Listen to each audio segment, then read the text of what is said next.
فلسطین کے معاملے میں کوئی تبدیلی آپ کو نظر آ رہی ہے؟ ایک طرف فرانس جو ہے وہ کوششیں کر رہا ہے، اس نے کہا ہے کہ وہ پورے یورپ کو متحد کرے گا کہ اب جہاں تک اسرائیل جا چکا ہے وہ ناقابل قبول ہے، اب برداشت نہیں کیا جائے گا۔ دوسری طرف امریکی صدر ڈونلڈ ٹرمپ جو ہیں ان کی سرد مہری بھی اسرائیل کے لیے یا نیتن یاہو کے لیے نظر آ رہی ہے، تو کوئی تبدیلی نظر آئے گی ہمیں آنے والے وقت میں یا نہیں؟ ویسے تو اچھا کیا آپ نے انٹرو جو دیا ہے، میرے لیے بھی بڑا ایجوکیشنل تھا اور ماشاءاللہ آپ نے بڑی کمپریہنسو جو ہے اس میں ہائی لائٹ کیا، لیکن تبدیلی تو میرے نہیں خیال کہ مستقبل قریب میں کوئی اس کا امکان ہی نظر آتا ہے، اور اس کے لیے کوئی تبدیلی لانے کے لیے یا ان ساری چیزوں کے رکاوٹ بننے کے لیے کوئی ارد گرد جو کوئی ایسی صورت ہو، کوئی ملک ہو، پہلے تو چلو تھا کہ جی اس کے ساتھ جو جھوٹی سچی ایک حزب اللہ لڑ رہی تھی، کوئی ایران کی طرف سے کوئی پریشر تھا، خیال تھا جی کہ جب یہ کچھ لڑائی بڑھے گی تو ایران جو ہے وہ الٹیمیٹلی اس کے ساتھ ہیڈ آن لے گا، پھر ایران کے ساتھ ہم چشمے کیا کہنا چاہیے خیالات میں یا ہائپوتھیٹیکلی ہم یہ سوچتے تھے کہ روس اور چین بھی ایران کی ہمت کے لیے آئیں گے، اور پھر لیکن یہ وہ ساری باتیں تھیں جو ہم نے اپنے آپ کو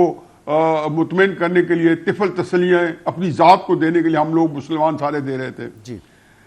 مجھے تو کچھ خطرہ یہ ہے کہ اگلے چند دنوں میں جو ہے شاید حالات بگڑ جائیں، کیونکہ واشنگٹن کے اندر 2 اسرائیلی سفارتکاروں کا جو قتل ہے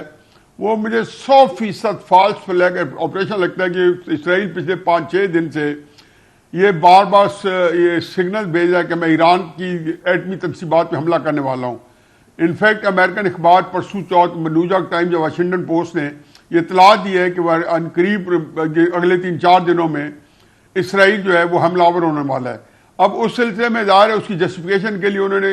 2 سفارتکار قتل کیے، تو غزہ کو ہم روتے تھے، اب ہمیں ایران کو بھی رونا پڑے گا اگر ایران کے اوپر اسے اس طرح بے ایمانہ حملہ کر دیا۔ لیکن اس کے باوجود جو آپ نے یورپین ملک ممالک کا کیا تو یہ منافقین کا ٹولہ ہے۔ یہ ساری دنیا میں جب یہ عراق کے اوپر آئے تھے، جب یہ لیبیا پہ گئے تھے، جب یہ سیریا کے اوپر آئے تھے، جب یہ ایران کے اوپر متحد ہو گئے ہوئے تھے، تو یہی زبان تھی، یہی لجاجت تھی، یہی ان کا ساری تھی جو یہ ٹرمپ جو ہے اس لیے جی ریلیشن سے ناراض نظر آتے ہیں کہ انہوں نے عرب ملکوں کا دورہ کیا، اس لیے نہیں آتے کہ انہوں نے منہ سے کوئی بات نکالی ہے۔ آپ نے اس کو ہائی لائٹ کیا کہ ٹرمپ بھی وہ بھی اپسٹ نظر آتے ہیں، ہم بھی کہتے ہیں اپسٹ نظر آتے ہیں، لیکن اتنی جرت نہیں ہے کہ اس کو اپنا اظہاریہ بنائیں۔ تو یہ ایک بڑا کرائسس ہے، لیکن میں کچھ چیزیں اور دیکھ رہا ہوں۔ جی اگر اللہ کو منظور ہوا تو ترکی کا شام کے اندر آنا جو ہے یہ غیر معمولی واقعہ ہے۔ اچھا، ترکی کا ہمیشہ یہ کلیم ہے کہ جو اصل سلطنت عثمانیہ تھی، استنبول تو انہوں نے محمد فاتح کے وقت میں قبضہ کیا تھا، جو یہاں اٹھان تھی وہ حلب کے مقام سے تھی، اور یہی دمشق سے تھی، اور یہی سیریا سے تھی۔ ہمیشہ یہ کہتے تھے کہ سیریا ترکی کہتے ہیں، لیکن یہ امپورٹنٹ نہیں ہے۔ امپورٹنٹ یہ ہے کہ فال آف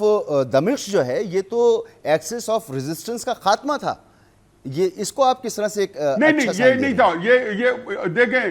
وہ تو اس میں ٹھیک ہے کہ شروع میں ہمیں بھی یہی لگا، لیکن میں تو ایک لمحے کے لیے نہیں سمجھتا تھا، کیونکہ میں اردوغان کا بہت بڑا بلیور ہوں۔ میں کہتا ہوں کہ ان ساری دیکھو آپ مت بھولیں کہ پاکستان ہے نیوکلیر پاور ہے، لیکن بہت لمیٹیشنز ہے۔ امریکہ نیوکلیر پاور ہے، کوئی لمیٹیشن نہیں ہے۔ اسرائیل کے پاس کوئی لمیٹیشن نہیں ہے۔ ہم نے وہ کہتے ہیں نا کہ انہی پابندیوں میں حاصل آزادی کو تو کر لے، یہ انہی کورسو کنڈیشن کے اندر اردوغان نے بنانی ہے۔ اردوغان جب انہوں نے دیکھا، اردوغان نے دیکھا کہ جی اس وقت انہوں نے ساتھ طے کر لیا اور گھیر لیا حافظ اسد کو، تو حقیقت یہ ہے کہ ان کو بھی شاید سرپرائز ملا ہو کہ بظاہر وہ مدد کرنے آئے ان کی امریکہ کی اور اسرائیل کی اور داعش کی اور سارے جتنی وہ 2-4 جو اس طرح کی تنظیمیں تھیں، لیکن عملاً وہ آ کے سب کو ہٹا کے خود بیٹھ گیا، اور ایک ایسے بندے کو بٹھائے جس سے واقف نہیں تھے، اسے بات نہیں کرنا چاہتے امریکہ۔ آپ اگرچہ سعودی عربیہ ملے ہیں جو ہے احمد محمد یعنی وہ بندہ ابھی 6 مہینے پہلے تک اس کے سر پر انعام تھا، امریکی انعام تھا، پرسن نان گریٹا تھا،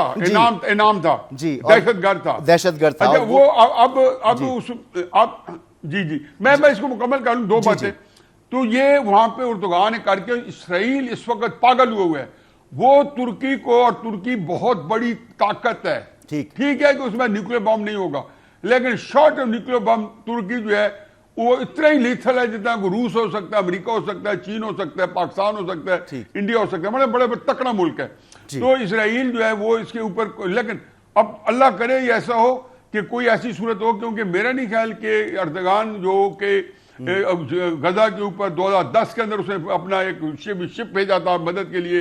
اور وہ شروع سے اس کے اوپر سٹینڈ لے رہا ہے, ہو اس طرح اس کو ان اٹینڈڈ نہیں چھوڑے گا, ضرور کچھ سوچ رہا ہوگا, لیکن اللہ کو منظور ہے. ایک ہمارے ہاں تو یہ بھی ہے کہ شاید بہت قتل عام ہوگا اور ان بیچاروں کو کوئی بچانے والا نہیں ہوگا, لیکن لیٹ سی. میری تو یہ معروضات ہے, میرا خیال ہے کہ یورپین یونین کی منافقت جو ہے ان کو تو میں کسی خاطر لاتا نہیں ہوں, اور میں اس میں لعنت بھیجتا ہوں ان لوگوں پہ جنہوں نے جن کی جو مدد کے ساتھ اسرائیل نے فلسطینیوں کو اور لبنان میں اور ہر جگہ پہ قتل عام کیا. جی